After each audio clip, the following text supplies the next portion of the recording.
I had a group of so many friends, and growing up here, the kids, today there are no kids that live on Balboa Island compared to back then. And we were so lucky, there was kids in every home.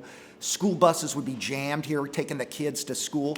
If it was foggy, the buses wouldn't come. They'd come an hour later after the fog lift. I remember that. Everybody hoped it was going to be foggy. I grew up here from 1966 to 1987. I lived here. And I kind of took a curation and a historical interest. My grandfather was really into history that built my home on Balboa Island. And basically, I'm the TV and film historian of films and TV shows that kind of were shot on Balboa Island.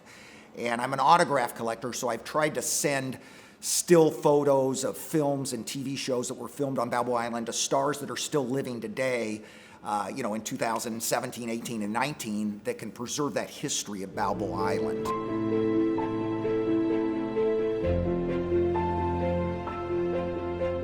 I was born in 1961. We had a place in Mesa Verde, but in 1966, I was in kindergarten and we moved to Balboa Island. My grandfather had built the house in 1955. Pearl and North Bayfront, 311 North Bayfront. And I always tell people it's the greatest home, greatest childhood you could ever have. But as a kid, you don't realize that. I tell my kids today how lucky they are to live in this area. In the 60s, you think the whole world is paradise. And Newport Beach, I always say, I get the shakes when I leave it. It's a bubble within a bubble.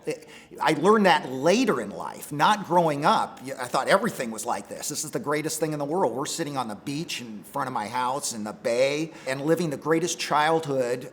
And I always remember my mom and dad that way. They gave me the greatest childhood on Balboa Island that you could ever imagine. When I ran cross country, I'd have to ride my bike to Coronel Mar High School, and then we'd run around Balboa Island in the morning for morning workouts. And I'd see my family having breakfast, my brother and my mom and dad, while I'm running by.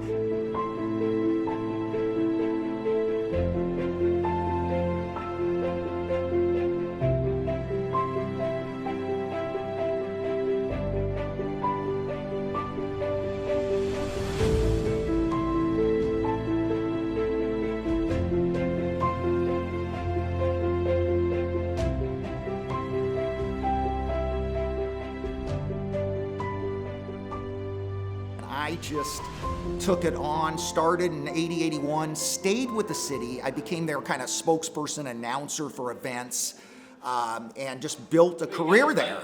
You got the pipes for it. Yeah, I had as coaching kids, I always had a loud voice and announced events for them and had a great career with the city. I go into work excited to work all those years. And I became, I was a collector, I'm a big Angel fan, sports, so my grandfather both my grandfathers taught me history. Back in the day, I had all my friends set on the seawall, and at night they'd watch the girls roller skate by. It was real big in the 70s. They'd throw sand so they'd fall down and meet them for dates. In the 70s, the Daily Pilot headline was Balboa Island kids enjoy fireworks despite city ban. We would do crazy things like that, something different. To this day, I'm always looking for asking somebody about something different, about what they did. The big thing is when Jaws came out, I think. I was a Super 8, so I was really into Super 8. We'd film little movies on Balboa Island, and we took a little, little boogie board and put foil around it and towed it behind our Boston Whaler and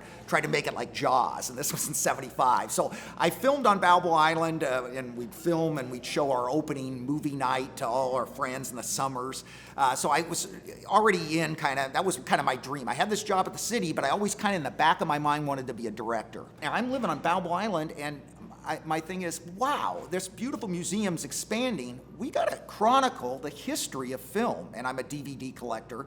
And I always, when a scene came from Balboa Island, some of these old movies, the collection bug hit me more after I retired because I had the time to do it. So I started watching old DVDs that had Balboa Island on it, and I noticed one of the first ones was The Girl Most Likely.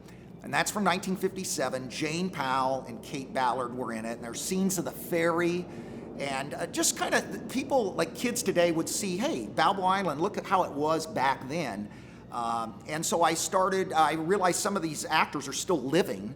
What a way to get their DNA, get an autograph on something and put it up on the museum and rotate it. The movie I just kind of got interested in 1950 was called The Breaking Point, and it's on a DVD. It's on TCM sometimes. It's a really interesting film. It was directed by the guy from Casablanca. And Curtiz, what he did is, John Garfield was a director, was in it, and I just got a hold of the daughter. He died years and years ago, 2 years after the movie was made in '52 of a heart attack, and he was kind of blacklisted.